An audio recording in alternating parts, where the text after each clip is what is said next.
And we are back, and it is time for the ElseViews. This is the part of the show where, for once in our lifetime, me and Corey actually match on something that we are viewing and wanting to talk about, and our guest brings something that they want to talk about as well.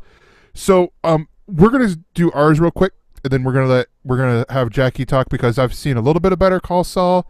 I am incredibly behind. I feel bad about that because I love Breaking Bad, and it was just like I'm like I'll catch it later, and then Better not other feel things bad. popped in my head, and other things popped in my way. That's how I preface it. But we're gonna talk Downward Dog. This is, I think, one of, if not the first TV shows to air at or premiere at Sundance, the film festival.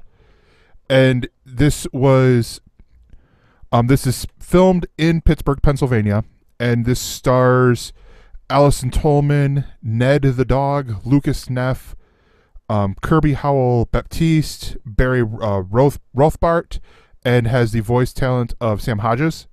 And so what the show is you follow Martin. He is a philosophical dog. He is owned by Allison Tolman's character of Nan, and it's this heartwarming, and I might be slightly biased as a pet owner, but it's this heartwarming show where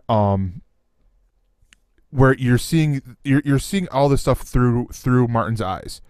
In one of the commercials that Martin talks about, she leaves in the morning and then she comes back 7 hours later in the same car, and I thought I made it pretty clear I'd love to go on or be in the car for 8 hours, but whatever, to each their own, sort of deal.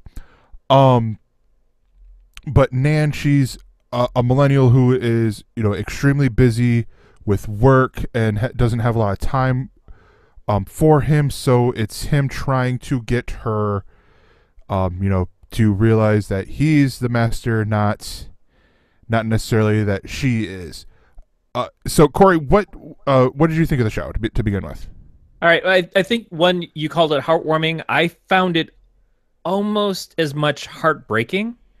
Yes. When Bridesmaids came out, we were nuts. We thought that movie was the greatest thing. My wife and I, we laughed our heads off at it.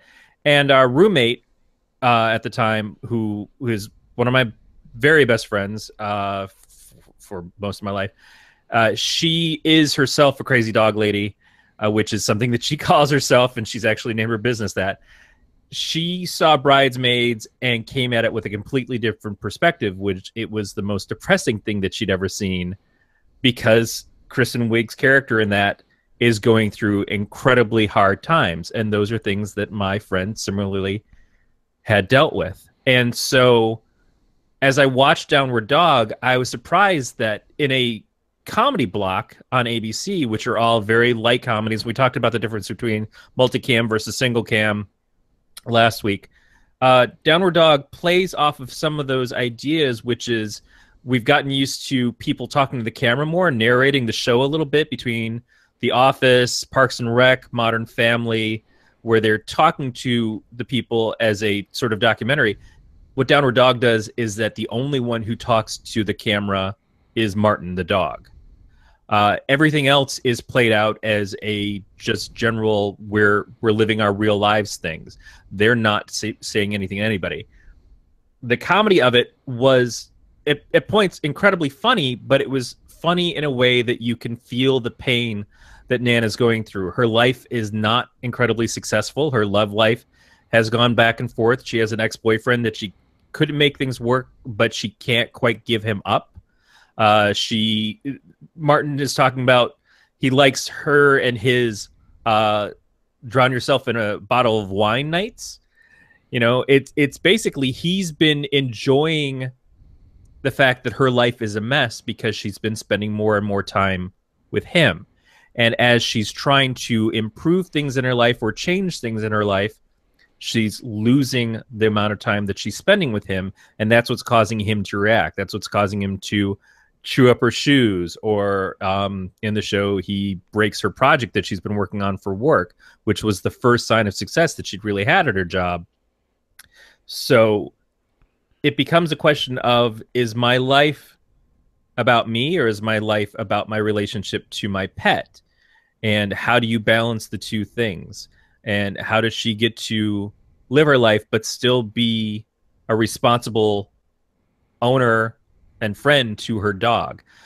Yeah. It was really, you're right, it's touching, but it's also one of those things that just kind of like weighs on you, because that's how I feel sometimes. I've got my two cats, and I don't like them being alone throughout the day, especially my cat who's 19 years old and gets around sort of okay, but relies on me to be at his beck and call for things. It's like, I came home today, it was 80 something degrees and it was hotter in the house, and he needed his ice water as soon as I walked in the door, and he let me know as soon as I got here.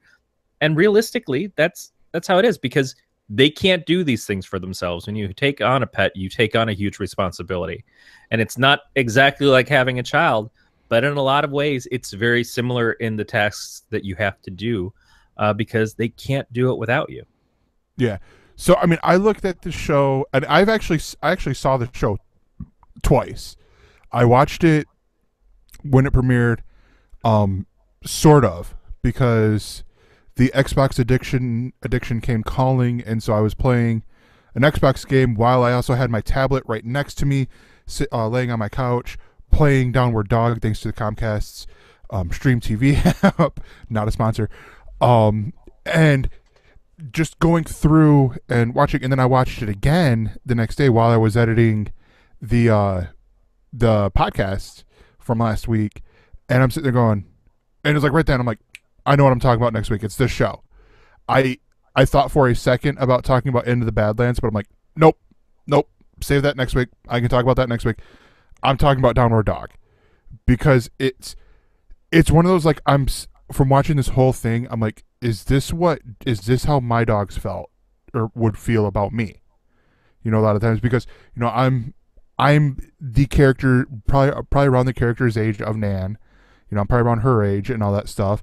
And, you know, I'm getting, you know, work is picking up for me to where I'm not home as often. And I'm pretty sure, you know, Gino loved the laying down on the bed watching TV time that we had and all that, or just being at his beck and call, like, hey, I gotta go outside, dude, let's go. And it's like, my 2 years of unemployment was a lot of cat time. Yeah. A lot of it. And to then have me go back to work and be gone for all of these hours of the day and every day of the week, it's not like my cats didn't feel this pain of, but where's Papa? You know, where's my lap that I sit in every day? Where's the person who's always here to pet me? Yeah. And again, one of my cats is 19. I've had him for almost half of my life. I've had him longer than I've known my wife, and I don't know how much time I have left with him. And to not be able to spend more and more time with him is hard, because one day I'm going to come home and he's not going to be here. Yeah. And Beats making the joke of when you have them fixed, I'm like, hey, I didn't have him fixed. We took him to a vet. He doesn't like those people. He loves me. He don't like them. But no, I mean, and I look at the show, and like, one of the things that caught me is I saw one of the trailers. I'm like, that's Lucas Neff. You know, like, that's Jimmy from Raising Hope. Yeah, and it took me a second to realize who that was, because the beard makes him look very different. Yeah, the beard and the long hair. And I'm like, wait, okay, nice. And it's funny because, you know, leading up, I'd seen in the top trending section on Netflix, it's like Raising Hope. I'm like, just finished watching Raising Hope. I'm one of the people who brought it up to this. When are we going to get more? But it's like, no. The interesting part about this is, and probably my biggest pitch towards people who haven't seen this, Jackie, is that from what I've seen, there's only 4 episodes. There's only going to be 2 hours of this for the first season. You know, that's what I've seen on IMDb with the, you know, with Allison Tolman's only credited for being in 4 episodes, and she's the lead. You know, or if not, she's number 2 behind Ned the dog, who's playing Martin. and all that. And I mean, it's one of those, like, I look at this because, you know, they probably could have done the casting of I'm blanking on her name, of Nan as, you know, sort of like every other girl that they cast, you know, where she's like really skinny and she's like, I've got so many problems and stuff like that. But they didn't. They cast more what I would say a real woman in here, and skinny women are real women too, Gregor. Well, but you know what I mean. You know, no, I know, but you have to be careful, because we have a viewpoint of, there's certainly a overemphasis of a certain body type in Hollywood, and it's nice to see more variety of body types and personalities and race and everything else. And that I think, but we don't want to discount one to She's elevate the amazing other. in Fargo. She was amazing in Fargo. Thank you. Yes. So this is why I was getting to that before Corey had to stop all the hate mail from coming in. Is because there's the moment when Martin destroys the presentation that she was going to do, you know, literally eating her homework. That where she then, I'm so excited to watch this. No, it still works, but there's a part where she talks about the fact, because it's also in the trailer, where she goes, he still looks at me like he's madly in love, and all that stuff, like he's madly in love with me and all that. And she's talking about her dog. That's the part where I don't think that would have worked if it was, you know, like Beth Bears, like a Beth Bears body type actress, you know, where she's like super skinny and all that stuff, and like, girl, you're gorgeous, you know. Not saying that, you know, Allison Tolman isn't, but it's like that typical what Hollywood has casted body type that wouldn't really have worked and all that. Well, no, I used to be gorgeous, and I used to be thin and skinny. And I just want to say I've always been a Catwoman. And I just want to say thank you guys for turning this episode into a Barbara Walters episode where you're trying to make Jackie Hearn cry. Oh, because also, just like, you know, obviously, just like you, Corey, I have a cat. He just turned 18. And I just switched him over to this wonderful, wonderful cat food that I would love to plug. Actually, when you ask me where can people find you, it's what I want to plug. It's this natural cat food that you can buy online. And he is suffering so hard right now, and it is so painful, and it takes almost all the energy out of me every goddamn day, because I know he doesn't have much time. And like, so yes, thank you for turning this into a Barbara Walters episode, because I will fucking cry after watching this, but I want to watch it because now I feel like I know I only have a couple of days or weeks or months left with this animal. Yeah. And I had 4 at one time, and I suffered through all of their deaths. So a few I had to put to sleep. One I watched die in front of me. And I know I'm going to have to put him to sleep. And you know, the pain of that, like, it is so bad. So I know I just want to thank you guys for reminding me of that when I do podcasting to escape that. Thank you. Yeah. Sorry. But no, I'm kidding. But look at it from that's part of the magic of the show, is that it sounds very magical. You're absolutely right. Like, for a period of time between being with my ex, who I had gotten the cat for her son. No. And then and being with my wife now, but for a period of time it was me and my cat against the world. Fuck, you know? Yeah. And it was not like I wasn't even going to take him. He, like I said, he was for my son. And my ex called me one day and she said, "You need to come get your cat." One, because he hated them. He had a very definite taste for Filipino blood. But 2, because she's just like, he's your cat. You know, he loves you. He was always with you. He was always on top of you. And maybe in a certain degree, she knew that I needed him more. Yeah. But whatever the case is, that for a while there, it was just me and Dante. And I completely relate to Nan in this, because you know, at this point in her life, I can't it's just fucking her wait to watch this. And the dog. It's very compelling as anybody who's ever loved a pet, and certainly as anybody who's ever felt loneliness, and the only thing that kept them from completely succumbing to that was their animal, be it a dog or a cat. I've got a friend who feels that way about her rabbits.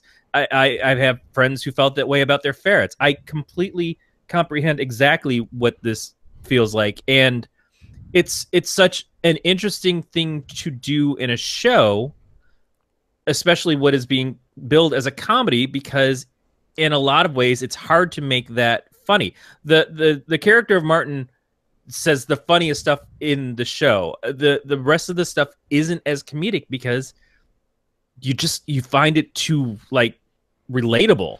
Like, I've been there. I'm kind of surprised by this and the fact that it is on ABC. So that would make me a little wary of it. But I wonder, did you guys ever watch Wilfred? That was on FX a couple I saw years some of ago. it, yeah. I love that. I mean, but that wasn't so much about the dog talking. It was more about, Toby Maguire. Was it Toby Maguire? Yeah. He was it was oh god, now I can't think of his name. The other one. Right. The other Toby Maguire. I just completely blanked on Shit. Frodo. Elijah Wood. Yeah, Elijah Wood. No. Thank you, Evan. Elijah Wood, right. The other Toby Maguire. Yes, exactly. Jake Gyllenhaal? Yeah. Anyways, yeah, I'm sorry. I blame it on the Jim Beam.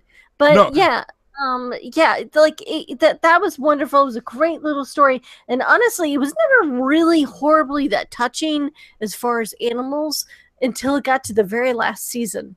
And I guess if you haven't watched it, I won't spoil it for you. But I was oh my god! And I lost a cat at that time. My last of 4 cats, or the third of the 4 cats, and now I'm stuck with the last one. And I know when this one goes, I'm going to lose my goddamn mind because I will have nothing. I have no children.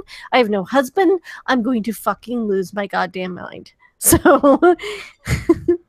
oh wait, I already lost it. All right, continue on. The other part I'll add is, and it's one of those, I didn't realize this was her, but Maria Bamford voices the neighborhood cat in here. Yes. And that's the other part that I'm like, okay, this is brilliant, because ABC they have they have this tradition of doing like as the credits are going, they're playing this little bit that's not necessarily poignant to the plot and all that, but yet it works. It ties. Yeah, it's a callback to the episode, and it's one of those like from now on, it's like I want to think all cats, whether they be male or female, their inside voices are Maria Bamford.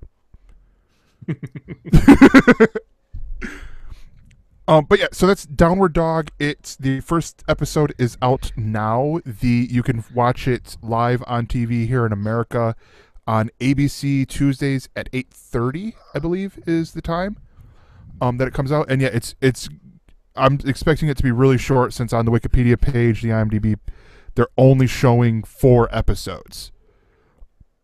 So it'll be June 6th. Yeah. It'll be wrapped up. I'm still trying to determine if I'm going to have my best friend watch it or not, if I'm going to recommend it to her, because again, some things are just a little too real. Yeah, and also I will add, this is a very British style. Like, this is a very British experiment that ABC is doing. I'm going to say saying experiment because it's mid-season, but this is one of the few shows where the creator, Sam Hodges, who also voices Martin, is writing 3/4 of the episodes. He wrote the pilot with Michael Killen. He's writing episodes 2 and 3, and then someone else is writing episode 4. So that's something that you really don't see in American television. Like, I think, I don't know about Fargo because I haven't seen it, but Legion, I think, is the only other show I can think of off the top of my head where the creator is writing the episodes. Same creator as Fargo, by the way. Mm-hmm. So, Jackie, now that we've exited the Barbara Walters portion of our show, I was going to ask you, Jackie, because I have, like I mentioned earlier, I have a very interesting relationship with Better Call Saul. I came into Breaking Bad at the last season. Was watching it through Right. through all that stuff. I tried to get caught up to where I was watching with everyone else. I ended up being about a month behind. And then out came news of Better Call Saul, and I started watching it, and I appreciated it. I think the problem that came into my mind, into why I quit watching the show, was there's so much fucking TV on. Yeah. And so it sort of fell to the back burner until the point where it's like, oh well, I can watch it on Netflix. But then there's Netflix starts doing all these other shows, and it's like, well, I'll catch it eventually. Yeah. Sort of deal. So, explain to people first off what Better Call Saul is, and then, explain why you wanted to talk about it, or why you want to talk about it.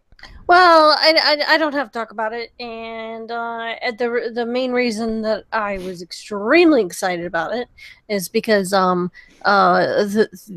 probably the comedy that has shaped and formed who I am today the most is Mr. Show with Bob and David. That would be Bob Odenkirk and David Cross. You can watch their original shows on HBO Go or HBO Now right now. But anyways, bottom line, I started watching Breaking Bad because I heard that Bob Odenkirk was casted on the show. And he had been on a lot of things like Curb Your Enthusiasm and other things, but I was really excited about it. So that's when I started watching Breaking Bad. But why, like I was saying, I said it before, I don't have to go into it, but I think what I really like about it is that if you ever liked Breaking Bad, you're going to really love Better Call Saul if you just give it a chance. And honestly, this season is the season to join if you've been reluctant.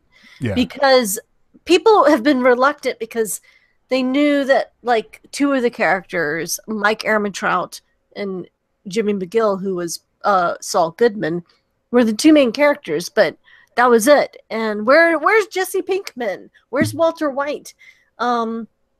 But this season, they've definitely made the effort to connect the two shows together so much more in a way that almost makes me very uncomfortable. Because I was really loving and enjoying its own original sort of creation that they were developing in that universe.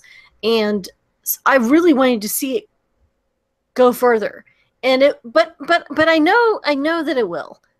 So Better Call Saul is a great story, not just about Saul Goodman, but it's sort of an expansion on this idea that all of us as human beings, we get to this point where we make decisions in our lives where are we going to break bad or do we not?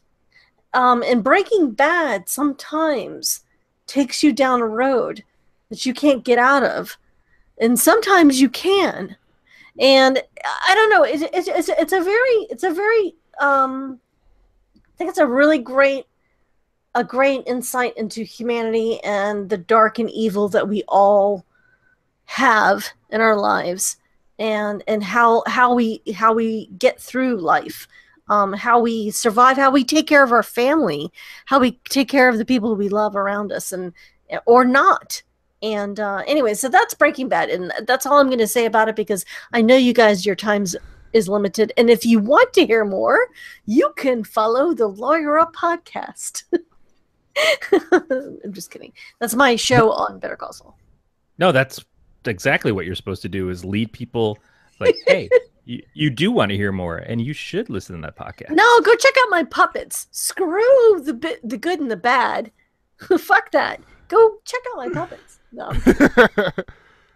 See, or just combine the two. Just combine the two and do the puppets on Lawyer Up. Oh, dude, you don't even know. I'm actually working right now on a Los Polos Hermanos thing that I was going to like leak out and put out there because I know that they're following my podcast, some of the creators and stuff. So like I want to plug that there and let them see like my little stop motion animation of Los Pollos Hermanos. If you don't know what that is, that there's a chicken restaurant that plays a very important role in Breaking Bad, and then now plays a very important role in this season of Better Call Saul.